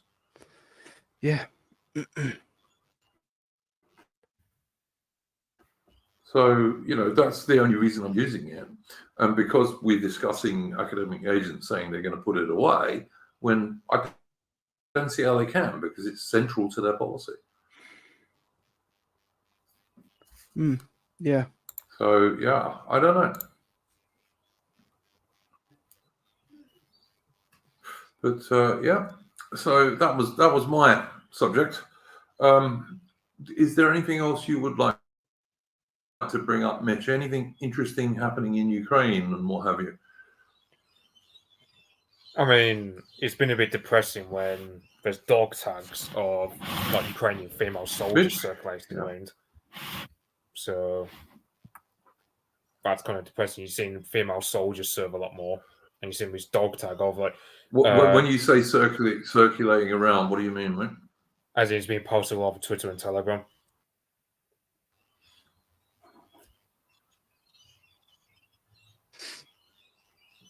These are casualties, I take it, are they? Yeah. As in dead. Yeah. No great surprise. Well, I mean, like one of the girls who's got killed, no great right, surprise she's at 5 all. years younger than me. So, for reference, I was born in 2001. There's a girl who just been killed in Ukraine, and she was born in 2006. So she was 15 when the war broke out, and now she's dead because she just got drafted as a 16-year-old girl, and then, Wow. and then she got sent out to the front lines that way, and she got killed off west of Avdiivka at the age of 17. That's how bad it is for Ukrainians. That is weird, Mitch. I mean, even in World War One, the height of conscription and World War Two, 16-year-old boys couldn't be sent overseas by the British Army. I mean, some of them went overseas because they lied about their age, but if they told the truth, they were not allowed to be sent to the front line, even boys. So if Ukraine is doing that to girls of that age, that just shows you how desperate they are for bodies, basically. Yeah. So, as I said, it's a very depressing topic how all the girls are just getting drafted now. Like, all the girls who remain behind in Ukraine, you might get some, I don't know, 17-year-old Ukrainian goth girl who's now getting drafted to fight against the Russians, and they're screaming at their commanders, going like, "What the fucking hell are we meant to do?" Because they're screaming on the battlefields, like they're not being given any training, not given any. They don't know anything because, I mean, of course, why would you expect a young girl to know anything about war? She hasn't even played Call of Duty, so she's not going to know anything. And now they're just drafting them en masse. Well, I mean, we all saw the we all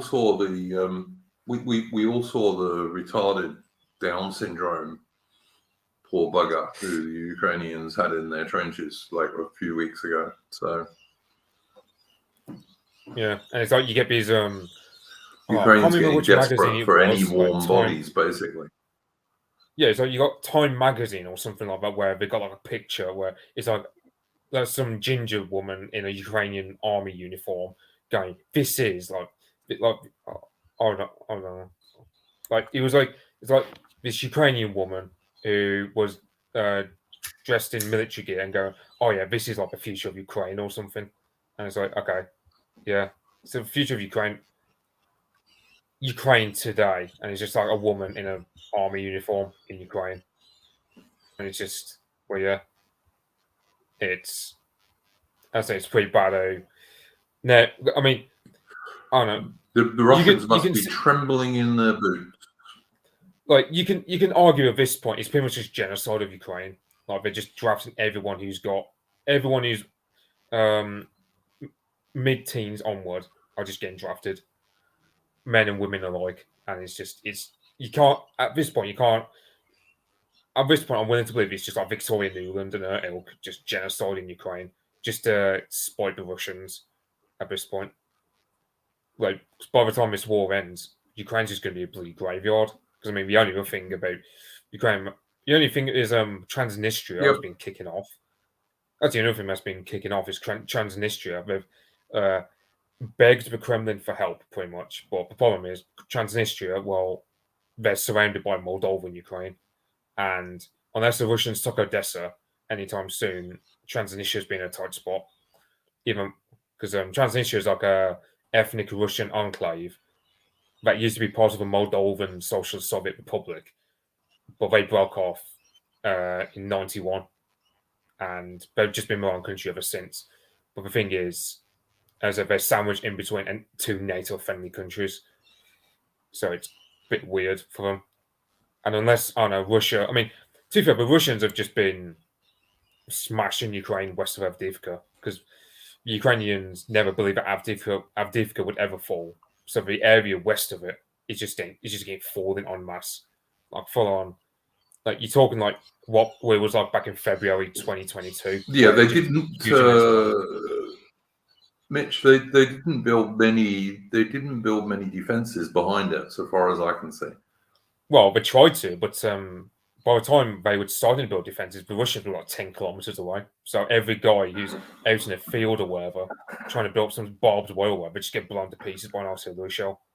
So that's a poor state of play. I mean, last I heard was the Ukrainians were doing a counter attack, but they've just run into a bleed wall. Like in a little sense. I've said for a long time, there's no way Ukraine's going to win this war. No. There's no way Ukraine's going to win this war. It's not possible. They don't have the manpower. They don't have the weapons, and they don't have the ammunition. There's no way they're going to win this war. It's just not possible. It's a fantasy to think they can, and it's an increasingly crazy fantasy to think they can.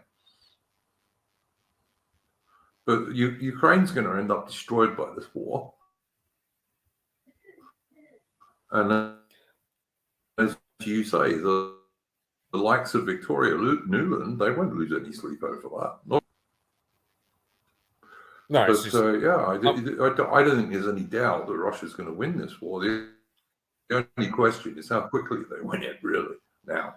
Well, the thing was, like, back in like March 2022, like, there was that peace deal that looked to be negotiated, and the details have come out now where it was pretty much just like a full-on Russian surrender in some ways. Like, oh yeah, Donbass was given over to Ukraine, but they had a lot more autonomy than they would for usual Ukrainian oblast. Crimea was the only part that would stay Russian. Ukraine would be allowed to join the EU, but not NATO. It was pretty much just a peace deal that, you know, if it was proposed today, the Ukrainians would likely accept it because it would get away scot-free. But the Ukrainians rejected that peace deal back in March 2022 because of Boris Johnson. They would jump at it now. Yeah, but the Russians aren't going to negotiate that anymore. They're just going to negotiate a lot harsher now. Absolutely correct. So it's just a position where Ukraine is just, they've staked everything. I think Russia's lost enough men now that they have to take a lot more. Well, yeah, I mean, some people. I mean, I won't be surprised if Russia's like lost like 80,000 men, for argument's sake. Major Russian gains. Well, I mean, you've got. Yeah. I won't be surprised. I mean, given the rate of Russian advances west of Avdiivka, I won't be surprised if that is by the end of this year, if Donbass is fully liberated.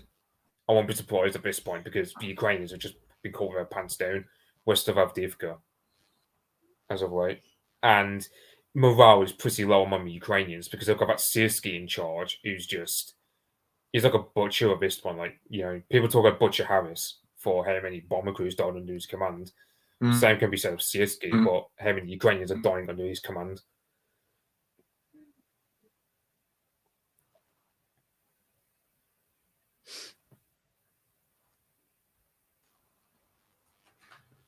Yep. No disagreement. I don't. But yeah, no. Look. There isn't any way Ukraine can win this war. There isn't. Well, what's funny is after this war, it's going to be a position where the Ukrainians, they're just going to start hating the West more than they hate the Russians because they were deceived. They were led along the garden path by lots of Newland and Freeland and Blinken and all these lot. Led them a garden path, only to be deceived all along. So it's going to be a position where I would suppose if Ukraine actually just go screw the West, we're going to go back into the Russian, going to go back to supporting Russia, just because they would end up hating us that much because we led them along a garden path, only to get slaughtered for the sake of satisfying a certain ethnic blood feud between the neocons of our end and Russia, as well as military-industrial complex and other stuff. But yeah, it's just that's pretty much. I think that's the end of the depressing. Yeah, no, I don't disagree with you at all, mate. Yeah, it's like, and they certainly were led along the garden path. I mean, yeah, John Mearsheimer.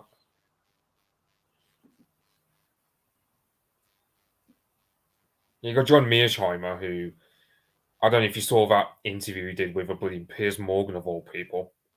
That was just a massacre, in the sense that Piers Morgan just didn't bother engaging with anything.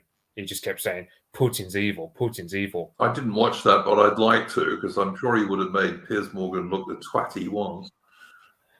Yeah, I've only watched like 5 minutes of it, and I lost patience with it. I wish Britain had a leader who was as... I've got to say, Mitch, I wish... Putin is by no means perfect, but I wish Britain had a leader who was as pro-British as Putin is pro-Russian. That's what I wish. Yeah, it's like, I mean, I don't know. Like, I'm black-pilled at this point, but I'm actually just considering moving to Russia at this point. That's how black-pilled I am with the current state of the UK. I don't know how I would get to Russia, because you can imagine the Russian embassy and consulate are very much surveilled. I wouldn't blame you, mate. I wouldn't blame you. Yeah, there's only one issue. It's like how, I mean, because you got to think, you can imagine I need a shitload of paperwork and whatnot. I'm sure, but... No, I was thinking of how I could just stroll into the embassy for argument's sake, because I mean you can imagine MI5 would be watching them like a bloody hawk for any British citizen who goes into such a place. So it's like, I don't know. Here's one of the models. Yeah, Putin's really moderate. Like, yeah, I'm sure that's true, but you know, it's not illegal to go. It's not illegal to. It's not illegal to go to Russia. I mean, you know, and stuff like that. Just don't put any stickers up on the way out. Yeah, so long as I don't put it's okay to be watch stick on a lamppost just after I exit Russia, the embassy. Otherwise, you'll get. Yeah, well, you'll get years in prison. You'll be a political prisoner.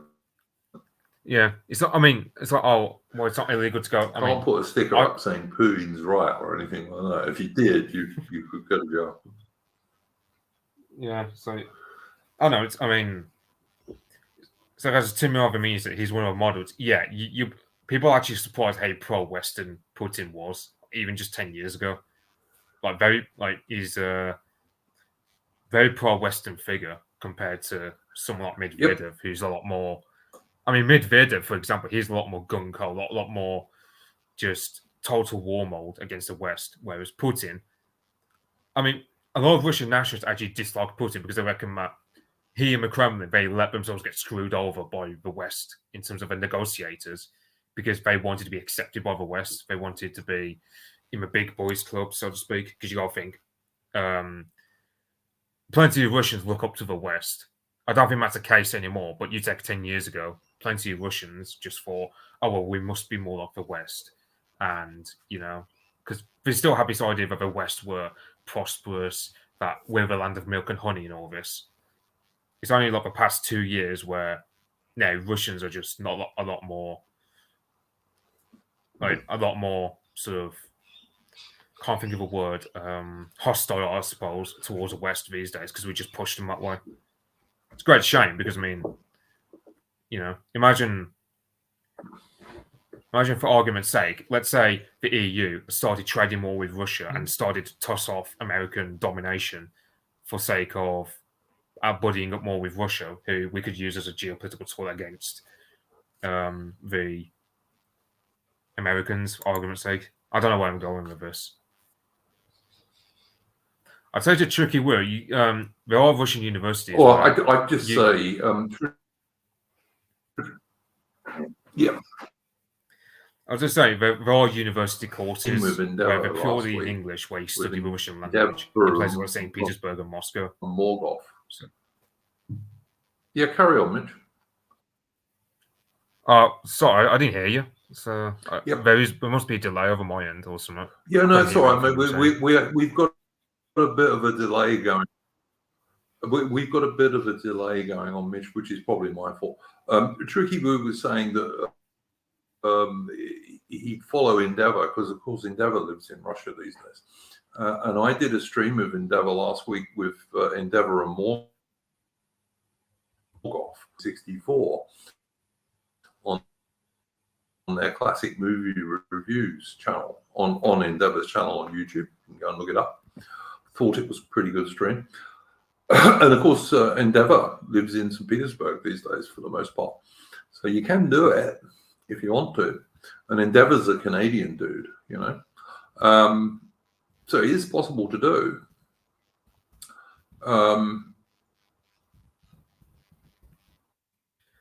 Yeah, it's like, I mean, I know in Russia that you get university courses where you can study the Russian language. It's all in English, so I think, it's not much stopping. I've seen people in the chat saying, no, people can do that if they want to, but I mean, that wouldn't be an issue for you anyway, Mitch, because you already speak Russian. So, but yeah, if I was a young dude like you, Mitch, but if I was a young dude like you, Mitch, I would definitely consider that. I have to say, I would for sure, because you know, our countries are not going anywhere at the moment. They're really not, except down. Hopefully that will change. You know, I would hate to think that the Brits can't fight back from the position that they're in. But it's quite blackpilling to watch what's going on, and particularly the last couple of weeks. Adam, what do you think about that,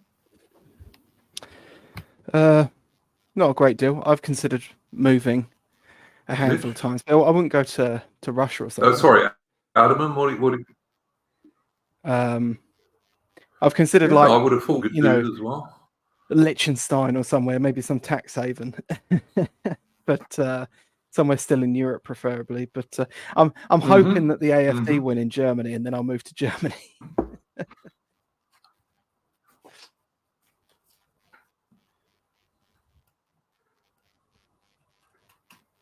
In Germany, you mean? In Germany, Atman, you mean? Yeah. But yeah, I mean, I think, you know, if you're a young dude, if you're like under 40 in the UK or Australia or America even at the moment, maybe less so in America, because America might be big enough that you can move somewhere internally. I mean, you know, Australia is big enough, but the trouble is the population is not that large in Australia. But if I was under 40, I would seriously think about moving somewhere away from those places, because I don't see any sign of us turning it around at the moment. I mean, I hope something's going to happen that we can, but I don't know what it might be at the minute. I really don't. So you got Steve Laws, for example, who's very optimistic, but I'm just. I mean, I think that my natural state at this point is just melancholic, black pill territory, to be honest. But the AfD, I mean, it's like there's a lot of noise about cancelling them, like as in like just shutting down their party. I don't think they can do that, though, because I mean, as Eugippius said on, I can't remember whose show it was. I think Ataman mentioned it a few weeks ago. Jay Burden. Yeah, that was it. Yeah, the AfD, they've got all sorts of local chapters that they'll just rebranch or they'll rename themselves as something else.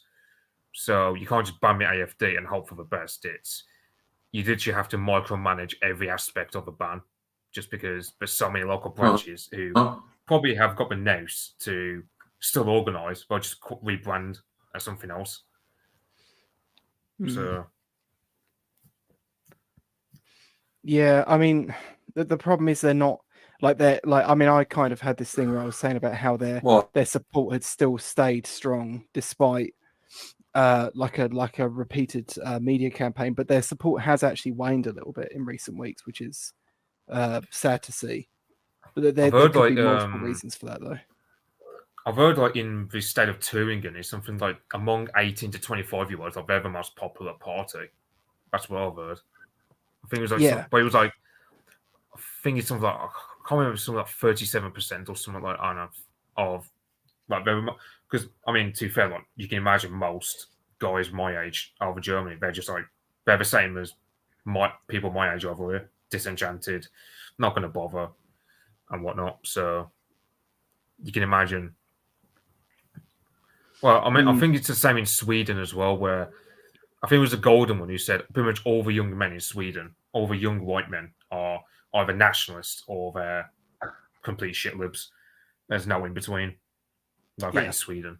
So I think it's actually getting more like that here. I mean, I used to say that here it was kind of the opposite way around to the continent, where the young people were all left wing and the older people were sort of the boomers were sort of more right wing. But actually, like that also seems to be pulling back. And now among the younger generations, you're either fiercely quite right wing minded, but not necessarily right wing specifically, or as you say, they're all shit libs. Whereas like if you go to like the Brit poppers, which is like upper Gen X and above, they are overwhelmingly sort of like leftist. Yeah. Yeah. So it's not a happy sight that we can see at the moment, but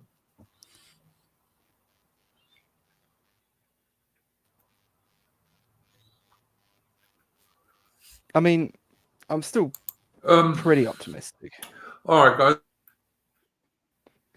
guys. The last subject I wanted to bring up was the bald and bankrupt video that he made.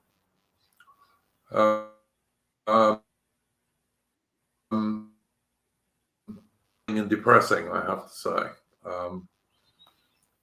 And one of the things I found worst about it was where he started out, because he started out in Plymouth, which is a Royal Navy town. It's where the Britannia Royal Naval College, and the place was terrible. You know, like boarded up businesses all over the place, very run down. None of the residents had much good to say for it. And of course, he then went to even worse places like Birmingham or what have you. Very, very depressing. Did you guys watch that? I presume you probably did, because it was on the Discord apart from anything else. But yeah, I watched it all. Yeah, I mean, what did you guys think? I saw one clip from it. But I mean, I suppose to someone like yourself who's been out of the country for a while, that was probably quite sad. But that's like most British high streets. You know, you can go down to like Folkestone here in Kent, and that looks like that. You can go to any of the high streets in the Thanet area, and they all look like that.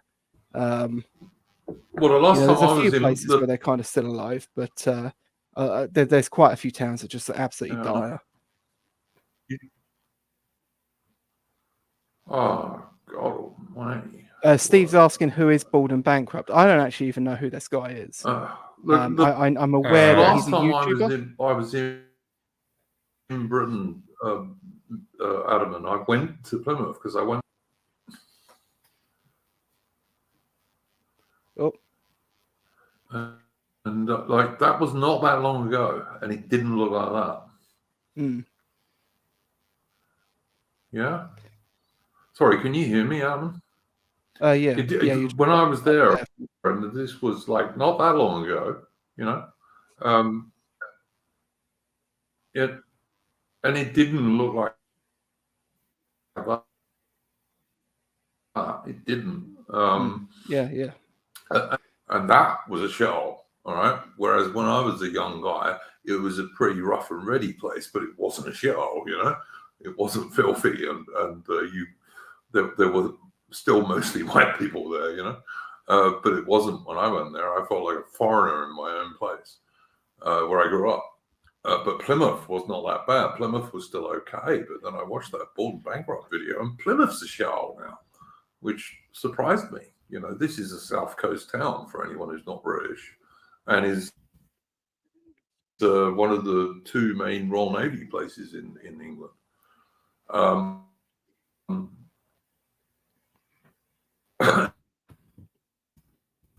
And it's terrible.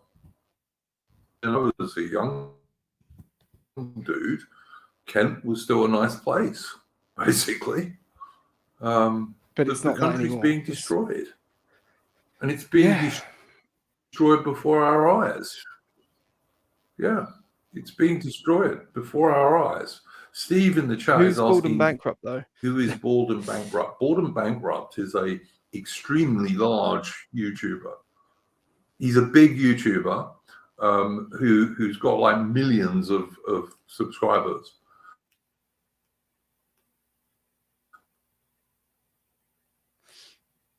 And who used to do stuff mostly about the former Soviet Union, but also he does stuff all around the world, more like that, because I think it's useful. But it's like the places he was showing in Britain were far worse than most of the places he used to show in the former Soviet Union. Far worse. Yeah, I think that would be fair, wouldn't it, guys? Yeah, you got Polish people in the comments saying they can't believe that Poland is still put down as being behind England at this point, given the way England's gone nowadays. It's like most of the stuff in that I just didn't really respond any to, just because my area looks like that. Except we've got like these shitty little Soviet apartment blocks, but unlike the Soviet apartment blocks, we don't have a sturdiness that they have, and they're also poorly designed. So if you're if you're an elderly bloke living in these poorly designed housing areas, you are screwed when it comes to winter these days, because also the cost of heating and whatnot, you are screwed, to say the least, unless you've got family around you or whatever. But you know, it's like even like that little bit where like he's in Birmingham, and you know, and like I know some girl, like there's this woman he comes across who's got a black eye, and like you can tell she's a prostitute. I mean, she could be from my neck of the wood, and I wouldn't really notice because, well, yeah, no, I saw that girl. Yeah, the one who he gave 10 quid to. Yeah, no, I saw that. Yeah, that's just, well, plenty of women like that around my neck of the woods, except they also do drugs as well. So again, it's just depressing, like, because I mean, yeah, almost certainly, yeah. Yeah, so absolutely, as I said, I mean, as one Polish, yeah, no, it was very. That was a blackpilling video to watch. Well, yeah, that's the thing, isn't it? It's like, oh yeah, he'll visit like a poorest village in somewhere like Tuvan Republic in the Russian Far East, but the one thing that breaks him is just seeing how bad England's been run the past. I mean, it's like you take Western Superman, right? I've got memories of like even just like back in 2018 of a place generally been looking a lot better. Which was we used to be a nice seaside town. Yep. Yeah, I went on holiday there back in 2018. Town, yeah. I went on holiday there back in 2018. That place didn't look too bad when I left it.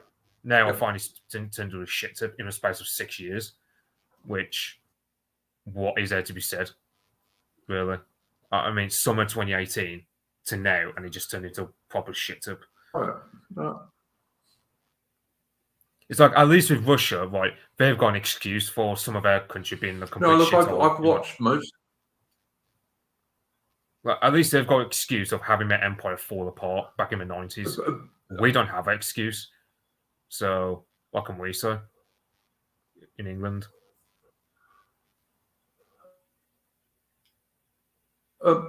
Mitch, I'm on the former Soviet Union, various places in South America, lots of Eastern European places, India, Pakistan. He's gone all over the world, yeah, and difficult to find places that he's been to that were really much worse than some of those places he went to in England in that video he put out a couple of weeks ago. very difficult to find places that were much worse in Yeah, all those 'cause it's countries like, that he's been to. Yeah, because I it's mean, like at it's least absolutely the probably one former of Soviet bloc countries, they've got the the worst reasoning of, hotels he's okay, ever well, been to. well, I mean, you take those former Soviet bloc countries, they've got the reasoning of, oh, well, our empire fell apart in the 90s. So they've got that sort of excuse, whereas we don't. Well, our empire fell apart ages ago, but it's only now that we really are turning into a country worse than Yep. these former Soviet bloc states. But, I mean, it's like parts of, I think it's like Slovenia, where 100%. their capital city has a higher GDP per capita than the average Englishman these days. So Slovenia, which is a country that suffered like war in the Yugoslav wars, even like briefly, but still, they were victim of like the Yugoslav breakup. They've got a better economy, GDP per capita wise, than us. And Slovakia and Poland, they're predicted to overshadow us by 2030 for GDP per capita. Yeah, 100%. I don't disagree with you at all. It was good, that video, just to see how bad it is these days. And I hope Bald Bankrupt makes some more of those, because I think he's doing something useful there. And he was plainly shocked by it. And, I think part of the reason he was plainly shocked by it is the fact that he spent so much time out of the country since 1997. And I've been to UK more recently than that, quite a bit more recently than that, actually. And I was certainly shocked by it. The downturn in Britain has been quite remarkable for how quick it's been and how recent it's been. There were places in that video where I just wanted to cry, mate. If I wasn't a bloke, I would have cried for some of it. I mean, when I saw English chicks walking along the road, openly soliciting and begging for money, for God's sake. When I saw Chris at the summer event, Chris Carry Starks, on, Alan, even he said even he said that like you could see a downturn in Britain like year to year.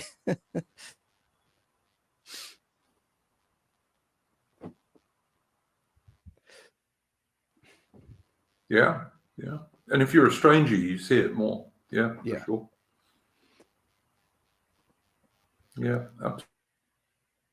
absolutely, 100%. Like I say, who do you vote for? Who's going to change anything? Labour Party ain't going to change anything. They're not going to make anything better, that's for certain. So, yeah, I don't know. Anything you gentlemen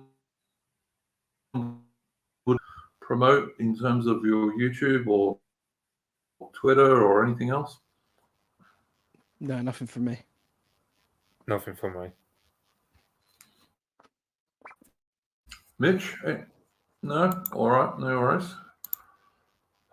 Hang on, I'm just checking something. Eventually, that.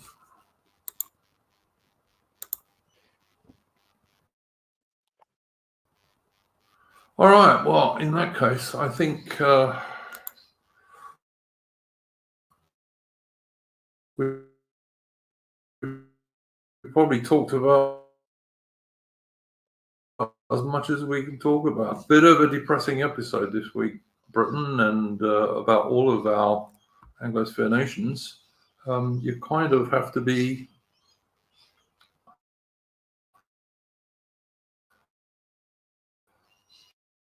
a depressing situation.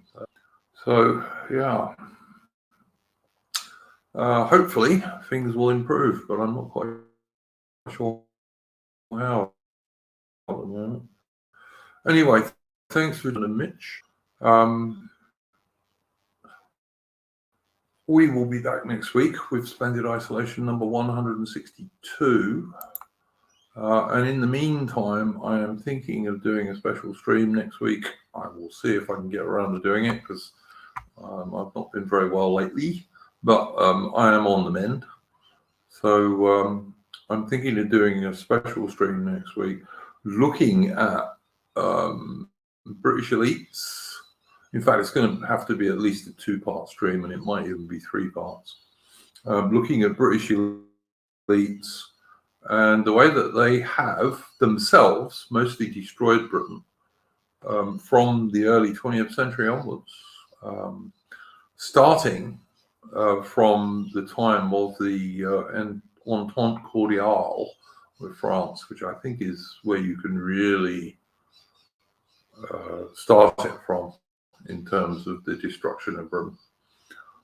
Britain's alliance with France, who's one of our natural enemies, I think was one of the starts of it, followed by our alliance with Russia, which was another of our natural enemies in those days.